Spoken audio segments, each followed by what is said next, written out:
새해라고 하는 단어를 한자로 써보면 신년, 새롭다, 해년자를 사용을 합니다. 새롭게 시작하는 때라는 이야기죠.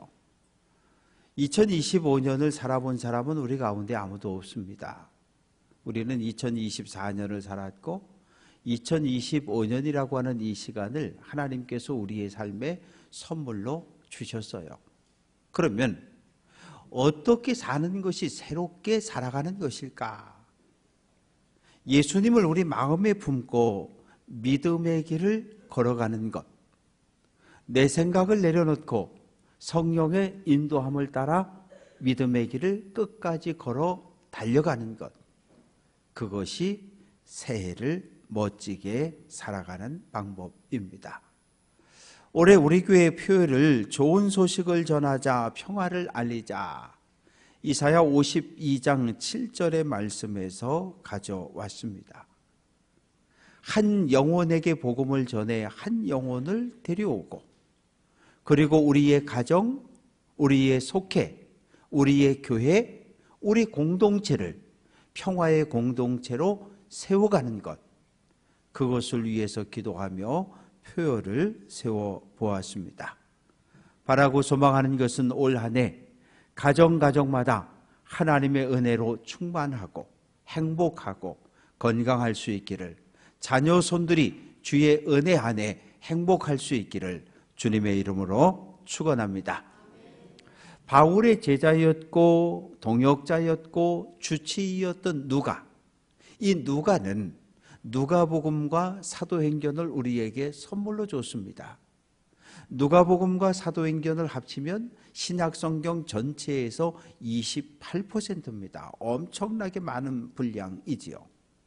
누가복음은 예수의 탄생부터 예수님이 하늘로 올라가는 이야기까지를 기록했고, 사도행전은 예수님이 제자들에게 마지막 유언 같은 말씀을 남기고 하늘로 올라가는 이야기부터 시작해서 성령이 임하고 교회가 세워지고 사도와 제자들이 땅끝까지 달려가며 복음을 전한 이야기를 기록하고 있습니다. 사도행전은 신약성경 가운데 유일한 역사서입니다. 초대교회가 어떻게 세워지고 어떻게 박해를 받고 어떻게 부흥하고 어떻게 성장했는지 그 과정을 우리에게 잘 알려주고 있는 성경입니다. 부활한 예수님 승천하기 직전 제자들에게 말씀하십니다. 예루살렘을 떠나지 말아라. 하늘 아버지께서 약속한 것을 기다려라. 성령 받은 이후에 어떠한 삶을 살아야 할지에 대해 알려주셨어요. 오직 성령이 너희에게 임하면 예루살렘과 유대와 사마리아와 땅끝까지 이르러 내 증인이 되라고 명령을 하셨습니다. 그래서 예수님의 명령대로 예루살렘을 떠나지 않고 마가 다락방에 베드로와 제자들이 모였고 예수님의 어머니와 형제들이 모였고, 그리고 다 모였는데 120여 명 정도가 모여서 한 마음 한 뜻이 되어 간절히 기도하고 있습니다. 오순절이 되었고 불같은 성령이 마가다락방에 모였던 모든 사람에게 임했고, 그리고 성령의 충만함을 받게 됩니다. 사도들이 거리로 뛰어나가 복음을 외치기 시작합니다. 여러분, 대제사장과 사내들인이 예수에게 십자가형을 선고해서 예수님이 십자가에 못 박혀 죽임당했습니다. 그런데 하나님이 예수를 죽음에서 다시 일으키셨습니다. 예수, 그분은 우리의 구원자입니다. 외쳤어요. 설교를 듣고 3,000명, 5,000명 많은 성도들이 교회로 들어오기 시작합니다. 베드로와 요한이 예루살렘 성전에 기도하러 올라가는데 미문 앞에 앉아있던, 태어나면서부터 지체장애를 가지고 있어 단 한 번도 걸어보지 못한 사람, 그 사람을 예수의 이름으로 치유하게 됩니다.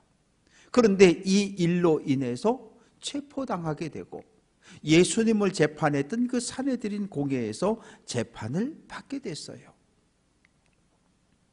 대제사장이 소리칩니다. 야 베드로, 너 이전에 예수님 제자 아니라고, 나 예수 모른다고 너 선언하지 않았니?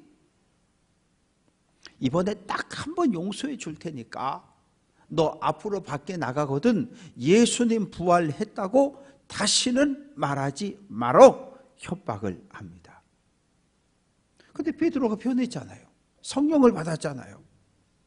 하나님 앞에서 너희의 말을 듣는 것이 옳은지 하나님의 말씀을 전하는 것이 옳은지 너희가 판단해 봐라.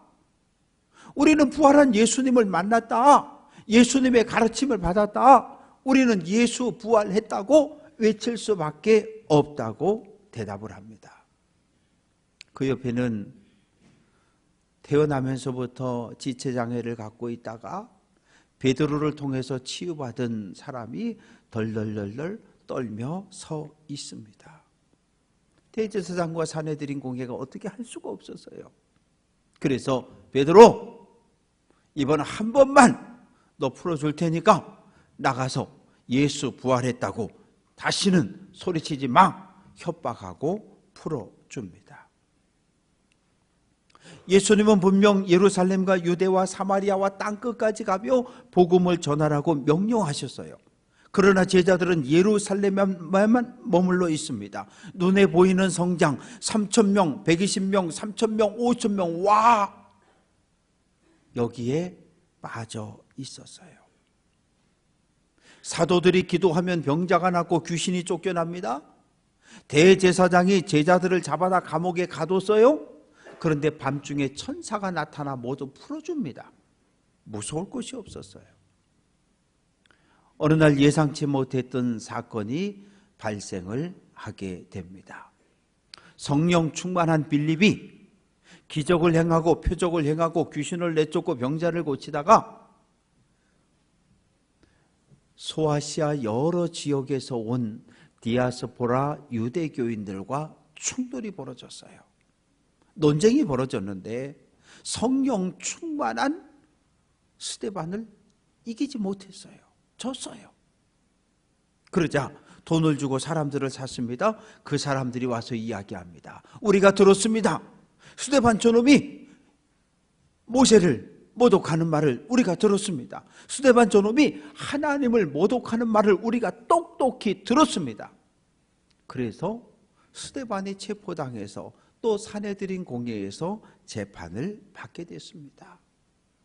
산헤드린 공회의 모습은 우리 예배당과 같아요. 저 3층 쪽에 대제사장을 비롯해 71명의 산헤드린 공회원들이 있고 이 2층에 여기 죄인인 스데반이 서 있습니다.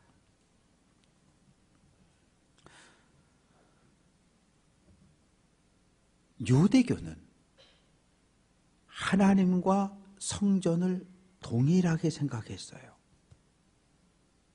성전을 모독하든지 아니면 모세의 율법을 모독하면 둘 중에 하나만 모독하면 사형입니다. 그런데 재판정에서 재판받는 스데반의 얼굴이 성경은 천사의 얼굴처럼 환하게 빛이 났다고 기록을 하고 있습니다. 죽음에 대한 두려움이 전혀 없어요. 평안합니다. 대제사장이 질문합니다. 스데반, 너 모세의 율법을 모독했고 하나님의 성전, 예루살렘 성전을 모독한 것이 맞느냐? 뭐라고 대답했을까요? 여러분, 높으신 하나님, 하늘과 땅을 창조한 하나님은 사람의 손으로 지은 곳, 이 성전에 계시지 않습니다. 이렇게 설교했어요. 스데반의 생각일까요? 아니, 그렇지 않아요. 1000년 전에 솔로몬 왕이 예루살렘 성전을 건축하고 봉헌식을 할 때 봉헌사의 내용입니다. 하나님은 창조주이신데 하늘과 땅을 창조한 하나님께서 하늘, 새가 날아다니고 구름이 떠있는 그 하늘도 모자르고 하늘의 하늘, 해와 달과 별들이 있는 둘째 하늘도 부족한데 내가 손으로 지은 이 작은 집에 하나님을 가둘 수 없다고 솔로몬 왕이 선언을 했습니다. 스데반의 설교를 듣고 산헤드린 공회원들이 분노했어요. 막 소리를 지르고 이를 팍팍 갈고 있는데 스데반이 외칩니다. 보라, 하늘이 열리고 예수께서 하나님 우편에 서 있는 것이 보인다. 산헤드린 공회 회원들이 달려들어서 스데반을 성 밖으로 끌어냈고 투석경 돌로 때려서 죽였습니다. 스데반은 초대교회 첫 번째 순교자가 되었어요. 그때부터 교회가 박해를 받기 시작하는데 초기의 박해는 헬라파 성도들, 예루살렘과 유대가 아니라 소아시아 여러 지역, 애굽, 시리아, 에돔, 암몬 여러 지역에 살다가 예루살렘으로 이주한 헬라파 성도들에게 집중됐어요. 베드로를 비롯한 제자들은 유대교인이었다가 개종해서 기독교인이 되었기 때문에 함부로 손을 대지 못했어요. 그러자 사도들이 회의를 합니다. 여러분, 이대로는 안 되겠습니다. 이대로 있다가 헬라파 성도들이 더 많이 박해를 당하고 고난을 겪을 것 같으니까 우리 사도들은 예루살렘에 남고 그리고 헬라파 성도들은 얼른 다 몸을 피하십시오. 그래서 빌립이 도망을 칩니다. 어디로요? 사마리아 땅으로 들어가 버렸어요. 사마리아 성으로 도망을 치자 뒤쫓던 유대교인들이 딱 멈췄어요. 왜? 유대인들은 사마리아를 부정한 땅으로 생각했거든요. 부정한 땅으로 여겼기 때문에 쫓아가다가 사마리아 지역으로 들어가는 것을 딱 멈추었어요. 그래서 빌립은 사마리아 성에 도망갔다가 도망간 곳에서 복음을 전하기 시작합니다. 귀신이 쫓겨나고 병자가 낫고 놀라운 기적이 일어나면서 많은 사람들이 예수께 돌아오기 시작했어요. 로마 제국은 이 가나안 땅을 셋으로 나누어서 다스렸습니다. 가장 남쪽을 유대야, 중간을 사마리아, 북쪽을 갈릴레아. 에아라고 하는 이 단어는 강원도, 충청도, 경기도 이런 행정구역과 같은 지명에 속합니다. 솔로몬 왕이 죽었습니다. 솔로몬 왕이 죽고 이스라엘이 둘로 쪼개지게 됩니다. 남쪽에는 다윗의 아들 솔로몬의 아들인 르호보암이 통치하는 남유다가 세워졌고, 그리고 북쪽에는 솔로몬의 최대 정적이었던 여로보암이 에브라임 지파를 중심으로 해서 10개 지파를 모아서 북이스라엘이라는 나라를 세웠습니다. 오므리라고 하는 왕이 은 2달란트를 주고 세멜이라는 사람에게서 사마리아 산을 삽니다. 그리고 그곳에 왕궁을 짓고 성벽을 짓고 그곳을 북이스라엘의 수도로 결정을 합니다. 이 오므리에게 아들이 하나 있었는데 아합입니다. 아들이 결혼 정년기가 되었을 때 며느리를 봐야 되는데 이 오므리가 두로왕 에빠알의 딸 이세벨을 며느리로 데려왔어요. 그런데 이 두로라고 하는 지역은 바알을 섬기는 사람들이거든요. 풍요의 신, 다산의 신, 비를 내려주는 신, 바알을 섬기는 사람들입니다. 이세벨이 이야기합니다. 나를 아내로 데려가려면 2가지 조건이 있습니다. 첫째, 사마리아 성 안에 바알 신전을 세워주십시오. 둘째, 바알 신전에서 바알 신을 섬길 수 있는 바알 제사장 수백 명을 데리고 가겠습니다. 그래서 아합이 다 허락을 해줬어요. 그래서 사마리아 성에 바알의 신전이 생겼고 이세벨뿐만 아니라 수백 명의 제사장들, 그리고 심지어 아합과 백성들도 바알 신전을 찾아서 엎드려 절하기 시작합니다. 왕궁에서 시작되어진 바알 우상 숭배가 북이스라엘 전체로 퍼져버렸어요. 이미 북이스라엘은 단과 베델에 황금 송아지를 만들어 세워놓고 이것이 하나님이라고 섬기고 있었는데, 여기다가 바알과 아세라까지 섬기기 시작을 합니다. 하나님의 심판을 받았습니다. 주전 721년 아수르 제국이 사마리아를 공격하고 정복했어요. 아수르의 정책은 자본입니다.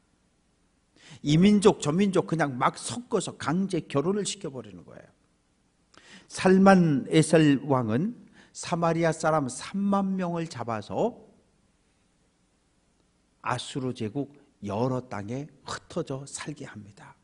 그리고 아수르 제국 여러 땅에서 처녀 총각들을 데려다가 사마리아 성에 이주시키고 사마리아 남자들과 여성들과 결혼을 시켰어요. 강제로. 그러면 서로 다른 민족끼리 결혼을 하고 시간이 흐르면서 자녀들이 태어나는데 혼혈인들이 태어나기 시작하고, 사마리아 땅에 있는 사람이나 포로로 끌려가서 아수르 여러 지역에서 결혼해서 살아가는 사마리아 사람이나 50년, 100년 시간이 흘러가면서 내가 사마리아 사람, 하나님의 백성이라는 의식 자체가 사라져 버렸습니다. 주전 586년에 남유다 예루살렘도 하나님의 심판을 받습니다. 바벨론이 쳐들어왔고 멸망시켰고 왕족과 귀족과 제사장, 레위인, 백성들 다 포로로 잡아갔습니다. 70년 시간이 흘렀을 때 바사 제국이 바벨론을 멸망시켰고 고레스 왕이 칙령을 발표합니다. 바사 제국 백성 가운데 전쟁에 패해서 포로로 끌려온 모든 유대인들은 예루살렘으로 돌아가라. 예루살렘에 가거든 너희 하나님을 위해서 성전을 건축해라. 성전 건축에 들어가는 모든 건축 비용은 바사 왕실에서 후원하겠다. 그래서 돌아와서 예루살렘 성전을 건축하기 시작하는 거예요. 사마리아 사람들이 찾아왔습니다. 스룹바벨 총독님, 우리도 같은 하나님을 믿는 사람들입니다. 성전을 재건한다는 소식을 들었는데 우리가 헌금을 가져올 것이고 건축비를 낼 것이고 사람을 불러서 노역에 참여할 테니까 허락해 주십시오. 함께 성전을 건축합시다. 스룹바벨 총독이 안 돼. 너희는 우리와 관계가 없어. 하나님을 위한 성전은 우리끼리 건축할 거야. 딱 거부합니다. 그래서 그때부터 사마리아 사람들이 시청에 도청에 성전 건축 금지, 중단, 가처분 신청을 내고 계속해서 고소하고 고발하고 반대합니다. 그러다가 북이스라엘 사람들이 화가 났잖아요. 그래서 그리심산에다가 신전을 짓고 거기에서 자기들 방법대로 하나님을 예배하기 시작합니다. 모세 오경만 하나님의 말씀으로 받아들였어요. 다른 성경은 하나님의 말씀으로 인정하지 않습니다. 지금도 이스라엘에는 그리심산을 중심으로 살아가는 사람들이 있어요. 그러다가 주전 128년에 하스몬 왕조의 요한 힐카누스 왕이 군대를 이끌고 그리심산 성전에 가서 성전을 다 때려 부시고 불태워 버렸어요. 이 사건을 계기로 사마리아 사람과 유대인은 완전히 관계가 단절되어집니다. 서로가 서로를 원수대하듯이. 유대인들은 사마리아를 부정한 땅 이방인 취급했고 사마리아 사람들은 유대인을 다시는 형제로 만나지도 대화하지도 유대인이 사마리아 땅에 들어오는 것도 허락하지를 않습니다. 바로 그런 사마리아 땅에 빌립이 가서 복음을 전하고 기도할 때 귀신이 쫓겨나고 병자가 낫고 그 사마리아 성읍의 유명한 마술사 시몬도 빌립을 따라다니며 복음을 듣고 기적을 보다가 나도 예수 믿겠습니다. 그래서 예수 믿고 세례를 받게 됩니다. 예루살렘에 있던 사도들에게 사마리아 사람이 예수 믿고 구원받았다는 소식이 들려왔어요. 마태가 한마디 합니다. 말도 안 되는 일이라고. 어떻게 유대인만 아브라함의 핏줄만 복음을 듣고 예수 믿고 구원받아야지 어떻게 저 이방인 놈들이 예수를 믿을 수 있냐고 인정하지 않아요. 어떤 사도는 빌립 저 사람이 또 쓸데없는 짓을 했다고 그렇게 책망의 말도 합니다. 그러나 사도들 가운데 땅끝까지 이르러 내 증인이 되라는 예수님의 말씀을 기억했던 사도들은 고개를 끄덕거립니다. 그럴 수 있지. 예루살렘과 유대와 사마리아와 땅끝까지 복음을 전하라고 말씀하셨는데 사마리아 사람들이 예수를 믿을 수도 있지. 그러면서 확인하기 위해서 베드로와 요한을 사마리아로 파견합니다. 사랑하는 성도 여러분, 사도들은 편견을 가지고 있었어요. 편견이라고 하는 것은 한쪽으로 치우친 공정하지 못한 생각입니다. 선글라스로 표현을 해보면 까만색 선글라스를 끼면 세상이 어떻게 보여요? 까맣게 보여요. 정말 하늘이 정말 세상이 까만 거 아닌데 까만색 선글라스를 꼈을 때는 온통 까맣게 보이는 거예요. 그리고 하늘이 검다고 외치는 거예요. 그걸 편견이라고 합니다. 예수님의 제자가 되었지만 여전히 유대교의 생각에 붙잡혀 있었어요. 하나님은 유대인만 사랑해, 하나님은 아브라함의 혈통만 구원해, 이방인 저놈들은 절대로 구원받으면 안 돼, 이런 생각을 가지고 있었어요. 우리들도 편견을 가지고 살아갑니다. 어떤 특정한 지역 사람을, 어떤 특정한 학교 출신을, 어떤 특정한 가문을, 몸에 장애가 있다고 우리는 편견을 가지고 있어요. 모든 편견을 다 버려야 합니다. 베드로와 요한이 사마리아에 도착해서 보니까 빌립이 설교하는데 사마리아 교회 성도들이 아멘 아멘 아멘 하는데 예수 영접한 게 맞아요. 복음이 올바로 선포되고 아멘으로 받았고 그리고 세례도 받았어요. 그런데 며칠 지나면서 가만히 살펴보니까 성령을 받은 사람은 아무도 없어요. 베드로와 요한의 마음속엔 의심이 들어가는 거예요. 야, 참 이상하다. 어떻게 저 사마리아 사람, 우리가 개 취급하고 이방인 취급하는 저 사마리아 사람들이 예수를 믿지? 어떻게 복음을 듣지? 그러다가 깨달은 거예요. 마가복음 16장 15절 온 천하에 다니며 만민에게 복음을 전파하라. 그렇지. 만민 속에 유대인이 있고 만민 속에 사마리아 사람이 있고 이 만민 속에 대한민국 우리들이 들어있는 거예요. 그래서 하나님의 뜻을 깨닫게 됩니다. 그래서 베드로와 요한이 사마리아 교회 성도들에게 성령 받기를 기도하면서 한 사람 한 사람 머리에 손을 얹고 안수합니다. 안수, 안자는 누르다, 누르다. 숫자는 손 숫자예요. 손을 머리에 대고 누르는 것을 안수라고 이야기합니다. 그런데 사랑하는 성도 여러분, 사도들이 이 주머니를 여러 개 가지고 성령을 거기다 하나씩 담아놓고 있다가 안수할 때마다 성령을 하나씩 주는 거 그런 거 아니에요.